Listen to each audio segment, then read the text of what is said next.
What is up, everybody? Let's jump straight into how you can increase your demo rates by 20% just by changing your CTAs. CTAs refers to call to actions, and we're going to go through a few different versions that you can easily steal, grab, and use with clear examples as to how they can be implemented into your own cold emails. So let's start with the first option, right? The first option over here is called giving users a choice, right? The principle over here is to make it extremely easy. You're laying it out to your customers, letting them know these are the three things that we can do for you.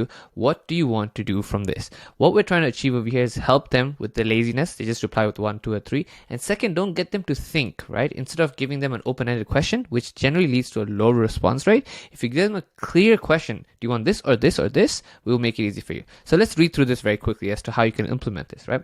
So the examples that you have over here is, are you interested? This sounds interesting, but it's not the right time. Yep, I'm interested. Let's speak now. Just reply with 1, 2, or 3. Simple, straightforward.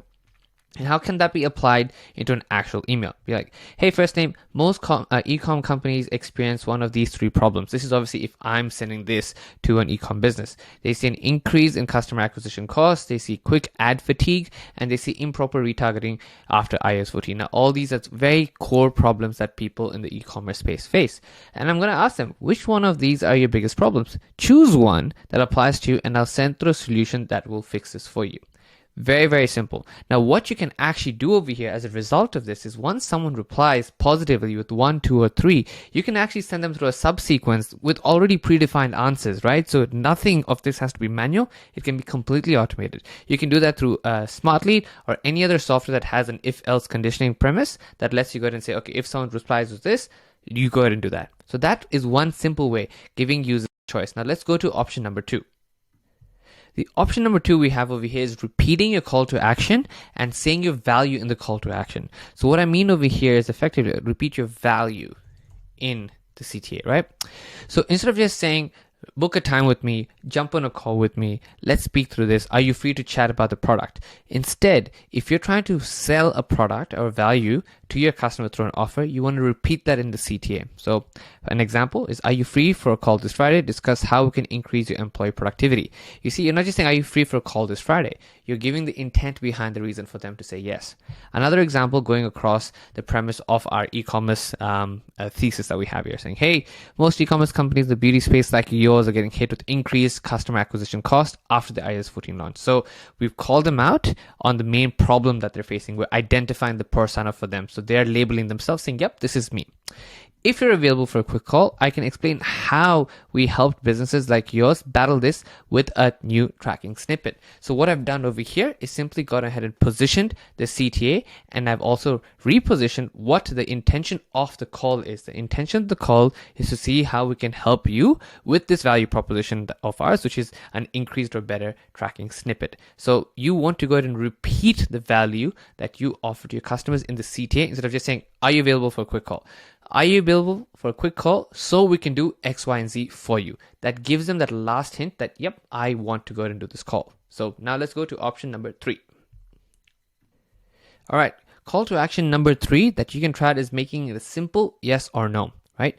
You can easily identify the customer and ask them, are you currently focused on solving whatever the problem is? Maybe are you currently focused on solving increasing customer acquisition cost for the said company name? Or is fixing your customer acquisition cost or increasing customer acquisition cost a priority for you right now? You're calling it out. Most people say, nope, it's not a priority for me. Great. Put them on the second bucket. For them that it's important to them, it's like, yeah, it's top of my mind. Yes, call me in. Because guess what? With cold emails, you need to make sure that the problem that you're solving for your customer is at the top of their mind, because it's a completely random email. They were not expecting to get a message from you. So unless this is something that is a primary focus for them, or it's something that is causing them a lot of pain and grief as that very moment they receive the email, it is going to be hard for you to sell that offer. So what you can do over here, again, when you apply it is, hey, first name. Most e-commerce companies in the beauty space are getting hit with increased CAC after iOS 14 launch, right? We have helped companies like X, Y, and Z, social proof of it, reduce their CAC with our tracking solution. Is dropping your CAC a high priority for you right now? Simple, yes or no. This is my soft CTA. This is my call to action.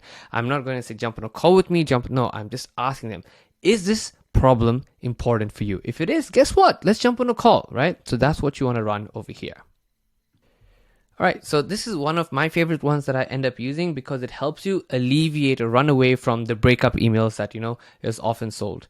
So what you're going to speak over here is like, are you the right person to speak to? If not, who do I contact, right? Who do you recommend I speak to, or who do I take this forward with? This is a great way when you're not exactly aware. You've just downloaded lead list from Apollo or D7 leads, or you've scraped a bunch of leads and you're not sure. You know that the company is kind of facing the problem that you're solving for, but you don't know if the person that you're reaching out to, that the lead you have access to, is actually the person you want to reach out to.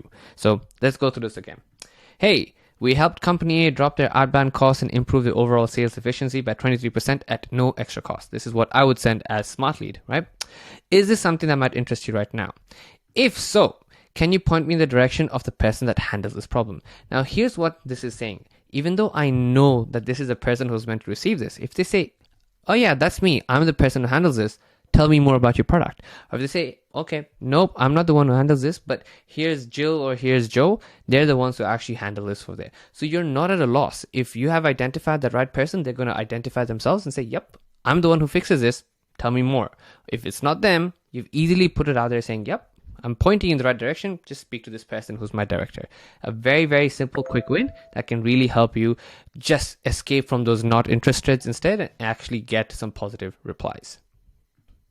All right, now let's look at our second last option over here, which is another CTA where you ask before you share the value. So instead of just dropping a link or just selling them what you want to sell them, ask them for permission. Permission-based sales are a fantastic way, because what permission-based sales do is effectively give the end person or your prospect the premise or thought process that they are in charge of the sale. And most people, 99% of the market, or anyone in general, human psychology, they never want to be sold to, but instead want to feel like the decision they're making is made by themselves. Guess what? You never want to be told to do something. Rather, you want to be given the option to make that choice yourself. And the best salespeople always let the customer make the decision, and all we do is provide the information that best provides them to help them make that decision themselves. So instead of just saying, here, jump on a call with me, what you can do is, again, we'll go to the same example, e-commerce, blah, blah, blah. Our tracking solution has helped many companies like XYZ reduce their CAC. Same thing. But then, would you be interested in seeing how our snippet can help your business? I can send over a quick doc. It's very permission focused. It's a soft sell. It's nothing hard for them to say, yeah, no, I'm not interested, or yeah, sure, send it across to me. Because when you send it across to them, then you basically got a pre-qualified lead, right? And then you can easily use that, then follow up to the person saying, hey, why didn't you click on the link? Oh, I saw you clicked on the link. Is there something that you did not like? What you're doing over here is also automatically changing or shifting the gear in terms of influence, because now you've provided value to the customer. So you're now taking on the principle of reciprocity, right? It's a very, very powerful concept in sales. You've given them upfront value with the permission of that person. So now they need to understand, why have I not gotten back to this person? Because guess what? They did say something.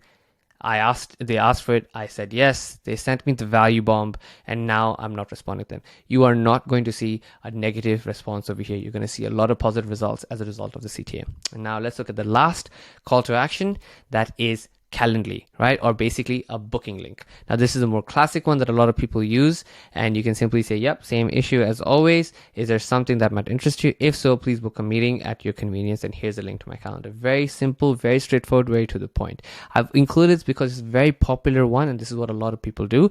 I personally do not go ahead and use this option over here because I tend to try not include any links in my cold emails, especially the first ones. And instead, what I do is I tend to focus on things like asking before providing value, or I go ahead and ask for connection request. If they're not the right person, put me in touch with someone else, or a simple yes or no. Is this something that is a top priority for your business right now? If it is, great, I've got the solution for you. Or like I said, repeat it. Guess what? We can help you reduce your customer acquisition costs if you jump on a call with me. And obviously the first one, which I mentioned, is giving them an actual choice, telling them, here's the 3 things. Which ones is the biggest problem for you? Because guess what? This one over here, you really nail down that persona, because if you've picked up 3 key problems that your persona is facing, they really know that you are someone who's an actual expert in the space, because you're clearly pinpointing clear problems that lead actually faces. So there you go. I hope this makes sense. If you've liked this video, please like and subscribe, because it really helps me and encourages me to make a lot more content like this for you and everyone else. Thank you, and have a fantastic day.